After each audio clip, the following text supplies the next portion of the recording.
that in Game 7. Bo Belga was looking for a foul sa play na ito. Hindi na itawag. And Coach Yan Giao didn't like it as well.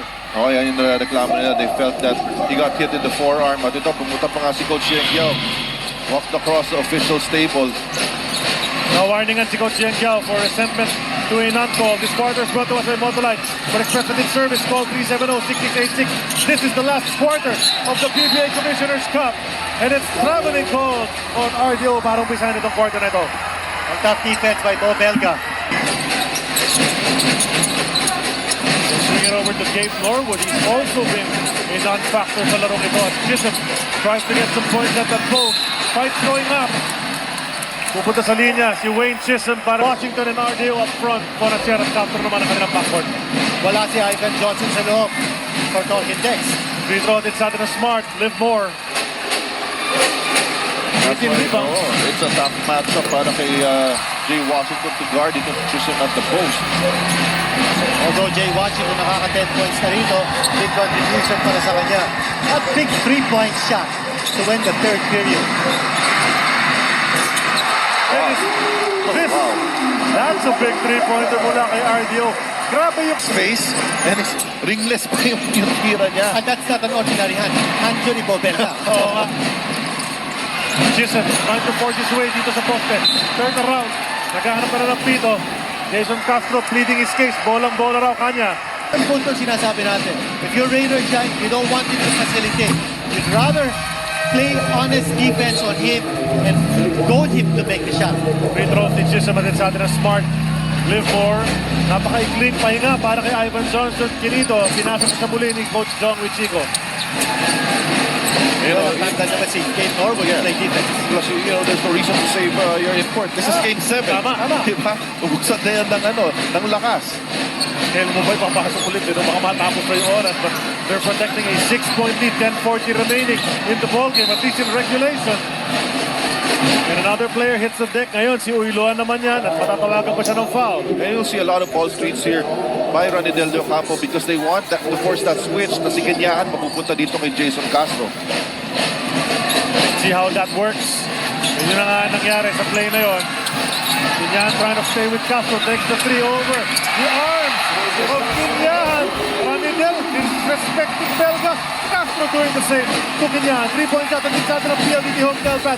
Upgrade to PLDT home pad now. It's like a shark smelling blood.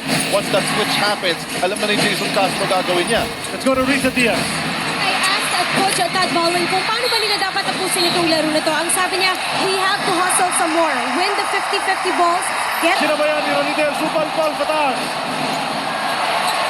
And as much as we've credited yung offensa and Talk and Dex, their defense has been great at times dito sa ating laro. That's good. Good help there by Ranidel here. Oh. It's just such a joy to watch Castro on this end and Paul Lee on the other end. I can't wait to have them as teammates sa ating national team. Ngayon, two of the best in the backcourt right now in the league. But Castro has that ball. Goes over to Ranidel. Open from 3 once again. Almost made them pay. Time to Raider trying defense, force them to baseline para walang switch. Chisholm, diretso sa hook. Able to stop him on the run.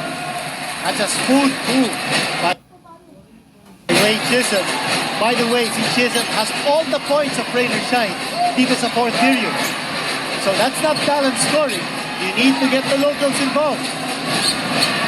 7-point lead lang para sa Talk and Dex. Not out of the woods yet. Ang dahil pang oras, 8:42. Ranidel's 3 one more time, no go.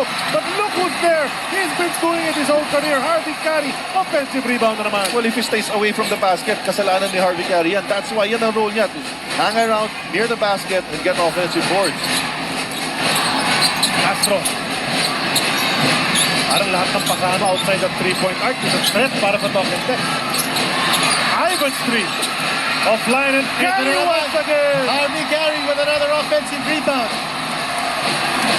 You know, he was a forgotten man in this conference until Coach Joseph Wichico brought him up from the bench in game number 5. Now you see a lot of minutes he's playing. Nakita nyo yun, ha? Nawala na nga yung bola, napasok pa rin. Yeah, good handle part of Ivan Johnson. Ayun yung athleticism ni Ivan Johnson. Shine can't get caught up. Trying to rush things as we see Uiloan. In-advised 3 was offline and tipped out by Gabe Norwood. Balik ang bola sa Talk and Text. Ito yung move a while ago. A cool move. Hatid sa atin ng Preston Coolant. Preston Coolant always cool under pressure.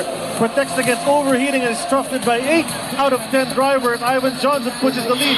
Back to 9 and Text. They have the ball. Chance to extend this. Castro. Ginamit ang pick. Punta kay RDO. Balik kay JC. Missing the 3 and Paul Lee will track down this rebound and rush up the court. Attacking the defense. Supalpal. The MZR. Wade Chisholm. Hook. Finds the mark. Time sa maka 3-point play. Big basket here by Wayne Chisholm. Now the lead is down to 7. Could be 6. Time to shine move yan. Hatid sa atin ng Raynor Shine Sunroof. Gloss roof paint. Make your roof durable and shiny with Raynor Shine Sunroof. Again, Wayne Chisholm, the only scorer ng Raynor Shine dito sa ating fourth period. All of the points of Raynor Shine coming from this guy.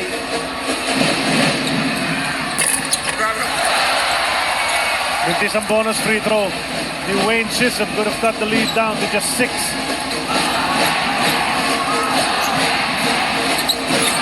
Deliberate basketball mula rito sa Talk and Text. Alam nila, maya-mayang konti na lang ang oras na kakampinan nila. Johnson throws it away. Pagsakan ng player, Johnson. Bulldozes JR Kinyahan. E ito sila. Nagkakadikita ng konti mga braso nila. Para may kuryente, no? Pag nagkakadikit, no? Nagkakakiskisan. Ito pa ulit, no? Si Johnson nakikipagsabayan din, eh. JR Kinyahan. Ang lawak-lawak naman ang sahig. Kailangan talagang side by side ang lakaran. Parang magkakasal sila dalawa. Bang close naman talaga sila, hindi na natin alam. By the way, may technical foul na si Ivan Johnson, so another one will mean goodbye. Under 7 minutes remaining in the final game of the Commissioner's Cup. Kita natin ni Jeff Chan. Doesn't look like he'll be playing at all in this game. His services sorely missed by Raymond Shine. Uiloan hoists up his 3 and it finds the mark. Buhay na buhay pa ang Raynor Shine. At dyan sa atin ang PLDT Hometown Pad. Upgrade to a PLDT Hometown Pad plan now. Wow. Biglang kabuhayan ito.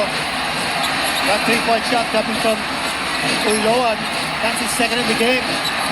The Raynor Shine has done a great job of just hanging around. Hindi nagpapaiwan masyado.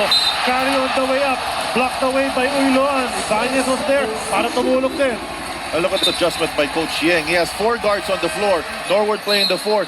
To negate that ball screen advantage that Locatex has on Jason Castro, at least you have a guard in front of him all the time. Ang feeling nila, no, they've got to be able to get back in this game through defense. And what about that step back? Doesn't hit the mark. Gabe Norwood nakapulot niyan. Chance to come as close as they've been after such a long time. Pero pinadali ni Uiloan ang kanyang tres. And Uiloan hits the deck. Mukhang nabanatan o natamaan in the backcourt as Castro now finds his way down on the floor. Ivan Johnson almost running the referee over.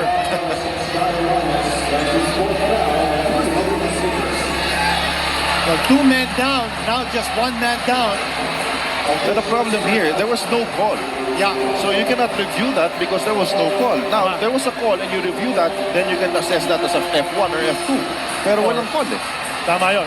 In fact, I can't understand how all of a sudden the play was stopped.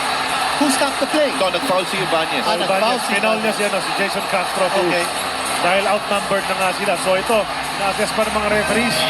Diba magiging hatol dito. Ito, makikita natin. Yan, pagbaba. Ranidel De Ocampo got really close to Jonathan Uiloan. But Uiloan is up and about. And now he has to guard Jason Castro.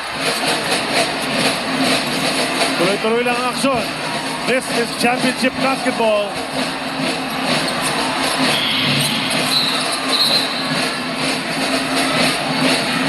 Castro na foul ni Jonathan Uiloan. And you know, to borrow a line from the Dean, time, parang ganun ang laro na ito. Uiloan and Ivan Johnson naman ngayon. Sa laki ni Ivan Johnson, he really sold that call well. May Sayang. pagka-flapper din ito si Ivan Johnson. Oo nga, oo. Marunong. Veteranong-veterano na. Sayang lang kay Oilo. And he was playing well. Kaya nga lang, masyado na siya napikon. He got his head out of his game. Manidel. Atake kay Norwood. Tipped away. Good defense mula kay Gabe. Napakaraming oras pa rito. Gabe Norwood will hesitate. Kick to 2 for 3. Bounces long and mistiming his jump. With Harding carry. Ball will stay. With Raynor Shine fresh 24 para sa kanila. A lot of time left. 5:26. The lead is just 4. This defensive unit of Raymond Shine on the floor has given them back momentum. 2, one more time. Still can't get the basket and Wayne Chisholm nag-iisa sa ilalim. Dalawang white shirt na-touch sa puti. Sack from Raynor Shine and just missing it. And they've taken 2 3-point shots. There's the ball. He wants to add some stability. Wants to keep it relaxed. Paul Lee, hindi pa nakaka-score dito sa ating fourth period. Wala, bakit mo nga din kanina. It's been mostly Wayne Chisholm. Now Ibanez wants to join in, but he babies that hook. But the problem for Talk and Text, this time they got a lucky break. Oh, the problem for Talk and Text, hindi nila nakukuha yung rebound. And they're giving Raynor Shine multiple possessions. Hindi na nakakasama Raynor Shine, but Talk and Text cannot finish their defense with a rebound. No chance to review that kasi wala pa tayo sa last 2 minutes. Pero nag-clash yata ang tawag ng dalawang referee. It will stay with Raynor Shine. Tama. Timeout called on the floor. 4:57 remaining. Fourth and final quarter. Pambansang libangan ng bayan, laro'y sinasapuso. Sa buhay, and off that timeout, Chris Chu with a 3 cuts the lead down to just 1 point. And what a play to execute. Off that timeout, Chris Chu, cold-blooded 3-point shot.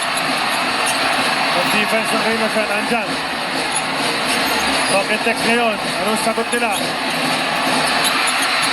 Oh! Ni Jason Castro off the glass! Wow! Oh, what a shot by Jason. The big players stepping up. Gabe Norwood, siya naman susubok. It rolled right off that rim. And right now, pagalingan na lang sumut ng 3-point shot. Almost all the shots here are coming from Rainbow territory. 4 minutes, 4 seconds remaining. Yan may bantayan, Jairo Ibanez. Against Bunson Castro, another one. Yes, sir! Pasok yan! That's back-to-back, Jason Castro. Wow. Oh my God. I take it back. He's got 10 assists in this game. Now he's not passing. He's shooting and he's scoring. Oh! Gets one of his own. Palitan ng 3 ang dalawang Gilas guards. So wala nang bantayan sa loob. Wala na. Bantayan na lang sa Puro close-up 2.5. na to. But what an effort for both these teams. You know, big basket after big basket. Here's the matchup na sinasabi mo, Richard. Paul Lee against Jason. Now you see the switch. And then the extra pass. Pero napawi ni RDO yun. Just following the bouncing ball and getting the hook shot in the lane. That's 24 points for Radidel. Chisholm's 3. There could have been contact. Pero trap na naman yun. And this is, you know, a series made for the fans. A lot of 3-point shots, a lot of physicality. Oh, grabe yung pressure doon. Bantay sarado na kay Wayne Chisholm. Napasok pa niya. 2 minutes, 39 remaining. Castro naman ngayon. Burst of speed to the hook. Sina pa nga ni Wayne Chisholm. Now let's see if he can bring it all the way down. Over the Scramble for dive the ball. by Johnson. Di na bumito ang referee. Layup para kay Ranidel De Ocampo. Paul Lee still down on the floor. And the noise inside the big dome. A crucial turnover. You got to give credit to Ivan Johnson. Yeah. You can say whatever you want, but that dive gave them that possession. And that crucial layup. 5 kalamangan ng Talk and Text. 94-89. Raynor Shine say that there was contact in the deflection of the loose ball. Tingnan natin. Nagkaroon ba ng contact?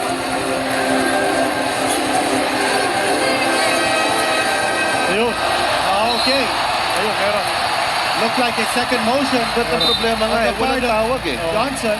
Yeah. Walang tawag yung referee eh. So how can you even rule a That's it. second motion?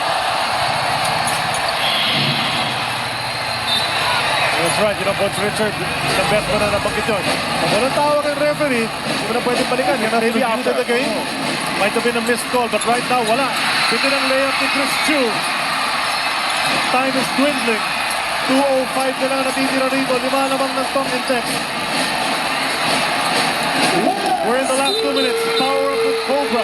During crunch time, these last 2 minutes are brought to you by Cobra Energy Drink. Gusto ko pa? Gusto nyo pa? Oo naman. Time out. Itong si Larry Blasher. Let me see. Ano ba yung tinawag nila? Did they call a timeout first or the foul first? Well, it seems like they called the foul first. Larry was trying to call for the timeout. Yun ang ina-argue ngayon ng Rainer Sign bench. And Bonasher, nasa linya, one of the best from the stripe. Ito, timeout din si Larry. Well, tinawag yung foul. In fact, sumisaya niya si Larry even afterwards kung tumatawag siya ng timeout. But he was sent to the line, drills both free throws under pressure. Balik sa pito. Lamang ng talking text. Chisholm ang atake. Quick 2 para sa kanila. That's 23 points para kay Wayne Chisholm. 53 remaining dito sa ating fourth and final quarter. This is an Amaya Skies best play. Hatid sa atin ang Amaya Skies. Amaya, kaya ko na. 5 kalamangan ng talk and text, 96-91. If you look at it, Ronaldinho de Ocampo, look at that production throughout this series. That's right, yung sinasabi natin kanina.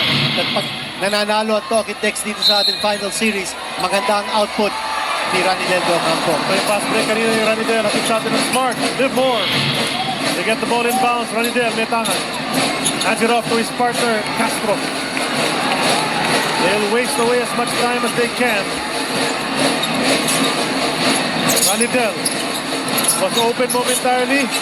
Decided to ipasa palabas. Castro traps na naman. Top of the key. Back rim. Rebound. Sino kukuha? Pinanood.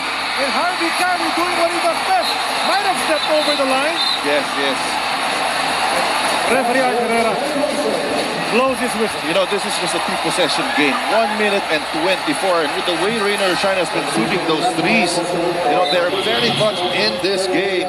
Critical stop itong nangyari. No? Here's the save, but you see Ronaldinho de Ocampo stepping away from that mid-court line. Oh, grabe effort ni Harvey Carey. Oo. Time and again. He's doing what he does best. Find him off that staggered screen because si Johnson, kanina sinagasaan lang ngayon dalawang staggered screen. Let's see what happens in this offense. Importante may pasok muna ang bola. Norwood gets it over to Chu. Nahanap si Chisholm. Finally they get it to him. Tight guarding from MGR. Swing ni Chisholm, bagsak si MGR. That's a foul on Canuelas Rosser. Wala pa sa penalty. He's closing out very well pero yun sumabit yung kamay niya. Perhaps trying to draw an offensive. Hindi yun yung naitawag. Na kay Pauli ang bola. He's been shooting well in this game. But not that time. Offensive rebound. Chris Chu. Chisholm walks into this. Oh, he's wide open. Ayun na! Pasok ang press ni Wayne Chisholm. That's from an offensive rebound. Now the lead is 2. And what's going on the sideline? Ryan Aranya getting into the face ng ating referee. And something happened here. Someone threw an elbow. Tama. Yun yung senyas nila. Hindi natin nakita kung sino tumapa ng elbow. But you know, they have to really calm themselves down. They cannot afford any technicals at this point.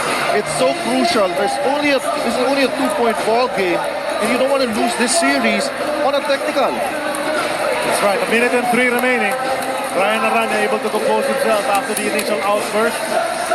Referee nasa official table. Trying to assess something as to what happened. They might be reviewing kung ano nangyari dito if there indeed was an elbow thrown. Let's see from the bench of Rainer Shine. Ayun si Johnson. Si Johnson nasa bench. Ayun pala. Tatamaan niya si Coach Yeng. Natamaan na naman si Yeng Yao. Once again. Yeah. And Ryan Aranya, who from game 1 already reacted that way nung nabangga si Coach Yeng, reacted once again. You know, he got into it with Ivan Johnson himself.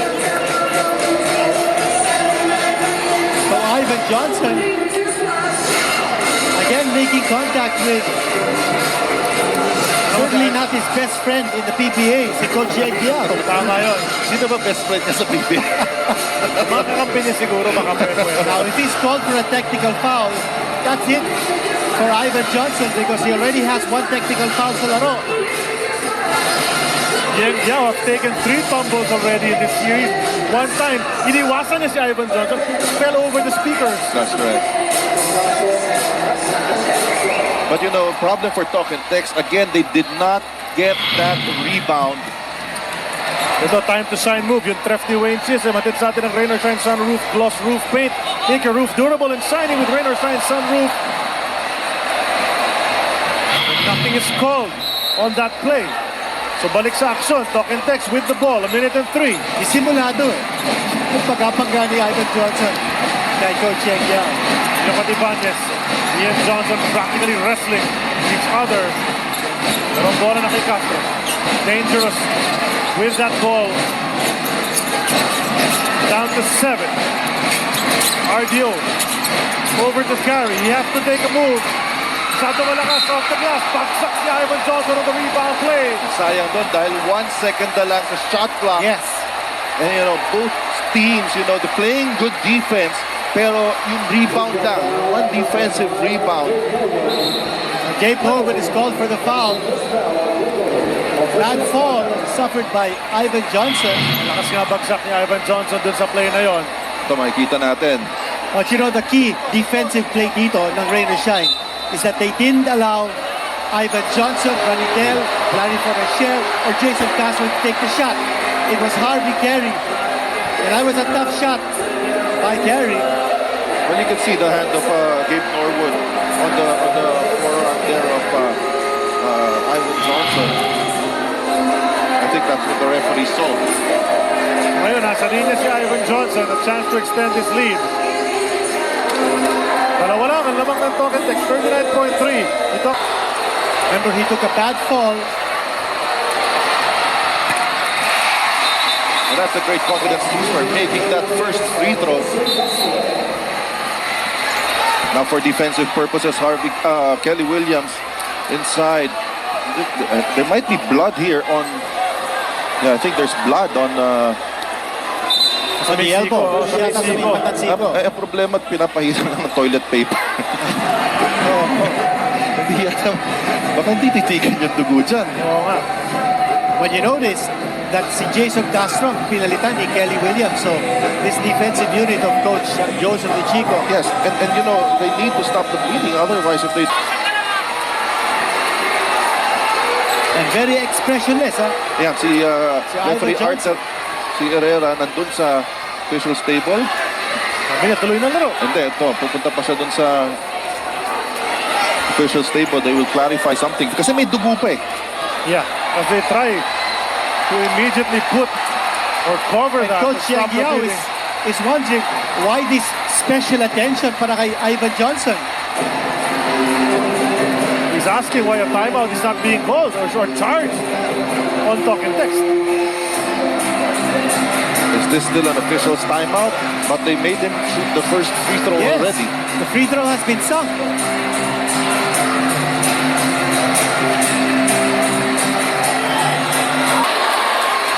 Blood on his jersey, kita-kita on the sides as that bandage is coming off. He misses the second one. Chisholm nakuha ang rebound. Rain or shine. They can call a timeout here. They do didn't just have to that. rush. They didn't have a situation where they can score. Quickness, ha? They've got height. They've got heft.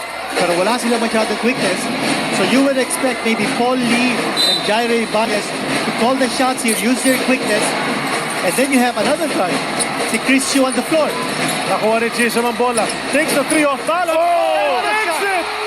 He made it! Wayne Chisholm with the three! Off balance shot. Fake 29 puntos para sa kanya. More importantly for Rainer Shine, it's all tied up.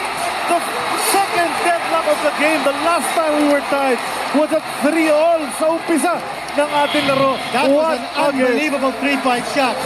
Off balance siya rito, no? Had to fake a little bit. Nandun yung depensa ni Larry Forastier. 19 points for Wayne Chisholm dito sa ating fourth period. That's the Motolite Express Hatid play of the game, brought to us by Motolite. For the Express Hatid service, call 370-6686. You know, that small to big screen. And napunta si Larry Fonacier dito kay Wayne Chisholm. And all he had to do was shoot over him. Larry Fonacier was on the Sa wrong. ating period.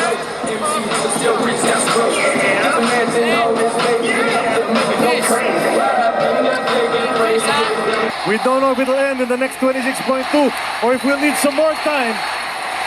But someone will be crowned champion sa gabing ito. Talk and text gets it into Castro. Both teams in the penalty, can't afford to foul. Castro just waiting for the time to go by. Ito rin yung high pick. Ivan Johnson is not giving the pick. It's Ganidel. Then they give him an isolation one-on-one. Ito na si Castro for the win.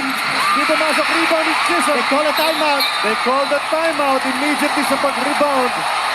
And Rainer Shine will get this ball. They're gonna add some time. Yung half a second na yan. Dadagdagan yan sigurado. And it's gonna be Rainer Shine with a chance to win the game. That's right.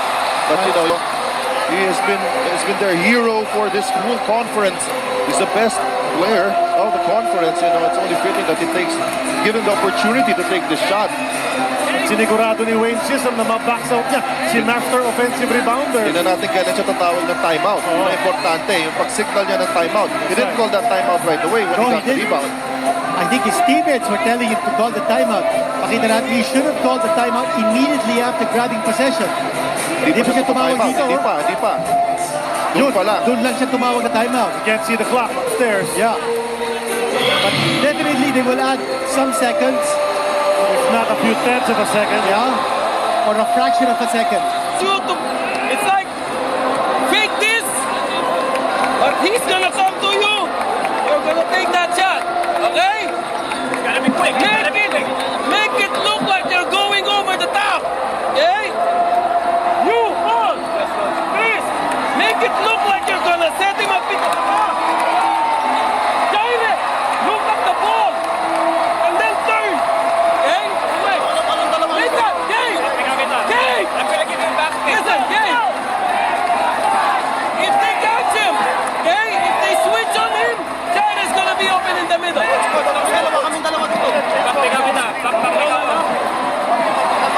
Oh, paglabas ito.